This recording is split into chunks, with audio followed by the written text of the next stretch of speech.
Good morning students. Research methodology की इस class में मैं आप लोगों को डेप्थ रिसर्च या पैनल स्टडीज़ के बारे में बताऊंगी। डेप्थ रिसर्च या गहन शोध जो है राजनीतिक शोध के क्षेत्र में गहन अध्ययन पद्धतियों के समान ही परिवर्तन शोध पद्धतियाँ भी बहुत ही महत्वपूर्ण है। वस्तुतः राजनीति में परिवर्तन होते रहते हैं, उसके स्वरूप, विस्तार, कारकों, प्रभावों, गति एवं मात्रा को जानना बहुत आवश्यक है और इसे समय पार परिवर्तन का विश्लेषण कहा गया है। परिवर्तन का विशेष अध्ययन पैनल प्रणाली, विश्लेषण परिवर्तन के विस्तार का क्षेत्रीय अध्ययन से तथा परिवर्तनों का सापेक्षिक अध्ययन तुलनात्मक पद्धति से किया जाता है और प्रत्येक व्यक्ति वांछनीय भावी समाज तथा उसको साकार करने के बारे में सोचता है। साथ ही वह यह भी जानना चाहता है कि वर्तमान समाज इस प्रकार की व्यवस्था में किस प्रकार आया। इसी प्रकार राजनीति विज्ञानी या राजनीति विज्ञान में जो शोध के इच्छुक हैं वह संबंधी कारकात्मक अंतर संबंधों या नियमितताओं की खोज करना चाहता है।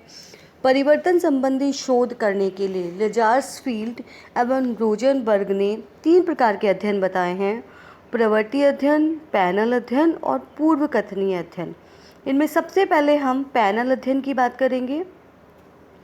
विभिन्न प्रकार के राजनीतिक परिवर्तनों के संबंध में गवेषणा करने के लिए पैनल अध्ययन प्रविधि को पिछले 30-40 वर्षों से काम में लाया जा रहा है।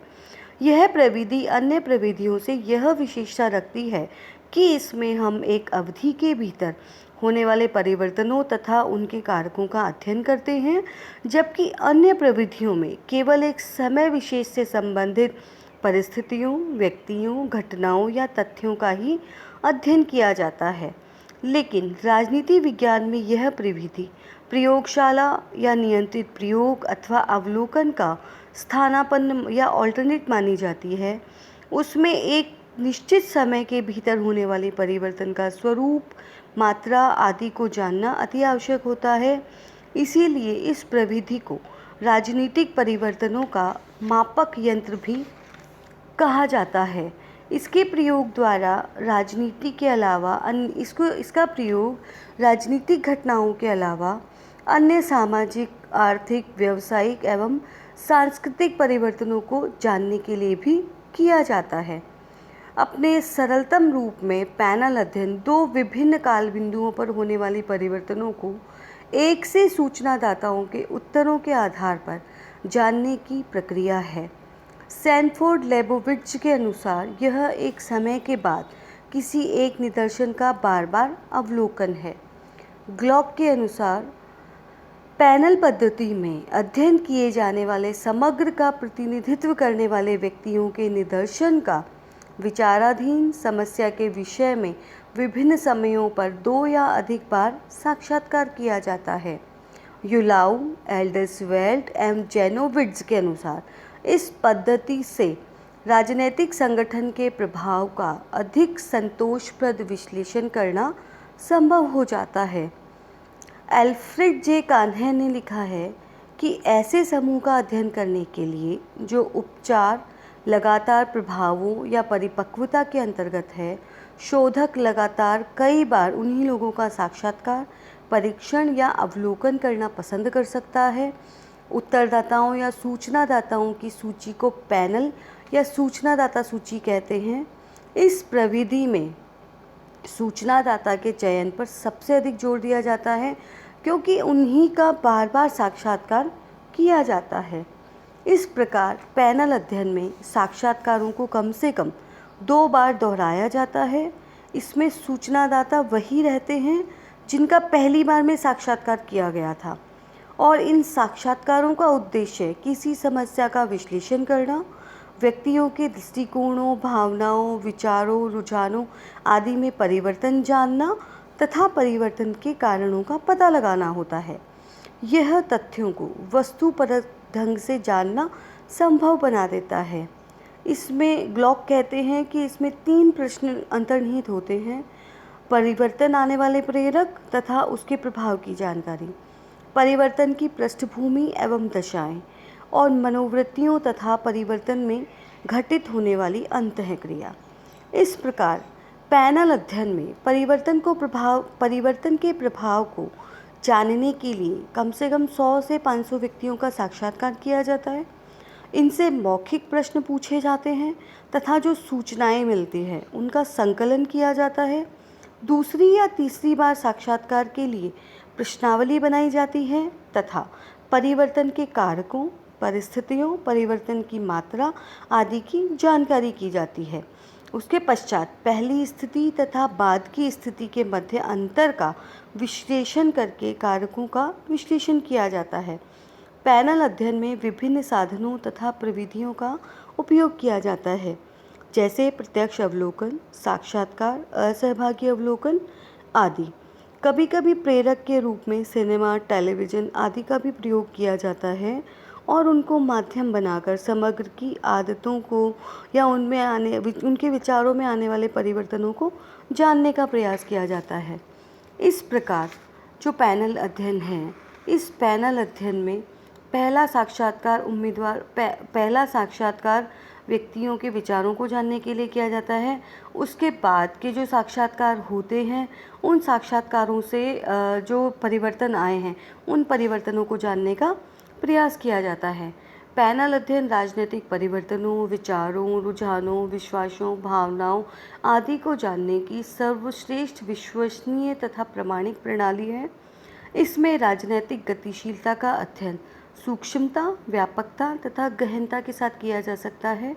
इसमें सीमित आधार पर किए गए प्रयोगों के प्रभाव का पता लग जाता है और इस प्रकार एक ही क्षेत्र में जो परिवर्तन आते हैं उन परिवर्तनों में एक व्यक्ति के विचारों के रुझानों में किस प्रकार से परिवर्तन आ सकते हैं, किन कारणों से परिवर्तन आ सकते हैं, उन समस्त कारणों का अध्ययन करने में पैनल अध्ययन बहुत ही उपयोगी होता है।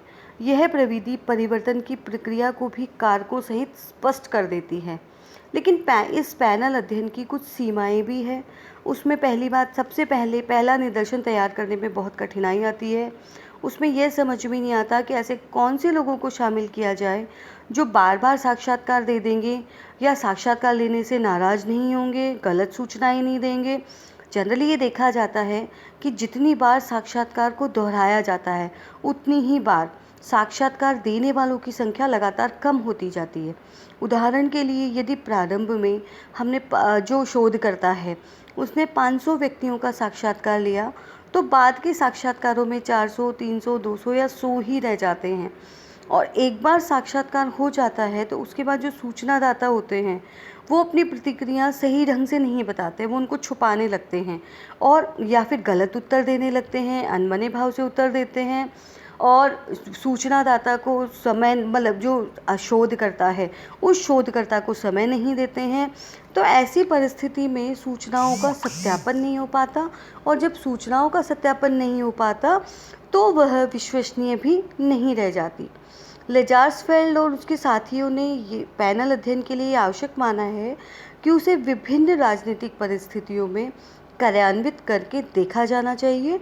अध्ययन में व्यक्तियों की सामाजिक पृष्ठभूमि तथा व्यक्तियों के बारे में और भी अधिक जानने का प्रयास किया जाना चाहिए कि उनमें से बदल जाने वाले तथा यथावत कौन से हैं।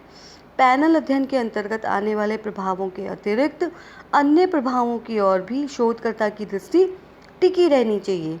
कई बार अध्ययन की सीमा से बाहर प्रभावों का भी, जैसे अभिमत नेताओं का परिवर्तन में महत्वपूर्ण योगदान रहता है। अनेक बार मूल्यों की भूमिका पर भी ध्यान नहीं दिया जाता है। ग्लॉक ने पैनल अध्ययन से सूचनादाता के उपयुक्त सहयोग के अभाव को एक कठिन समस्या के रूप में पाया है। उनके अनुसार सूचनादाता पर भी लगातार साक्षात्कारों का प्रभाव पड़ता है। तो उपरोक्त संपूर्ण अध्ययन के आधार पर हम यह कह सकते हैं कि जो पैनल अध्ययन है वो राजनीतिक घटनाओं की जटिलता, गहनता और जो परिवर्तन होते रहते हैं उनमें उनकी जानकारी के लिए, उनके अध्ययन के लिए एक बहुत ही प्रभावी माध्यम है। लेकिन उसके लिए जो शोधकर्ता है वो शोधकर्ता अपने अनुसंधान क्षेत्र में जाए और वहाँ जाकर अपने पैनल में ऐसे सूचनादाताओं को सम्मिलित करें जो वास्तव में राजनीतिक घटनाओं को में इंटरेस्टेड हों या उनका इस तरह का फील्ड हो। अगर उनके इंटरेस्ट का एरिया होगा, उनके इंटरेस्ट का क्षेत्र होगा, तो व्यक्ति एक बार नहीं कई बार भी साक्षात्कार देने से बचने की कोशिश नहीं करेगा। और ऐसी परिस्थिति में जो पैनल अध्ययन है, उस पैनल अध्ययन के द्वारा जो अध्ययन किए जाएंगे वो अध्ययन अत्यधिक प्रामाणिक और विश्वसनीय होंगे और इस प्रकार डेप्थ किसी भी घटना की गहन शोध के लिए पैनल अध्ययन एक बहुत ही उपयोगी प्रविधि के रूप में काम में ली जा सकेगी। धन्यवाद।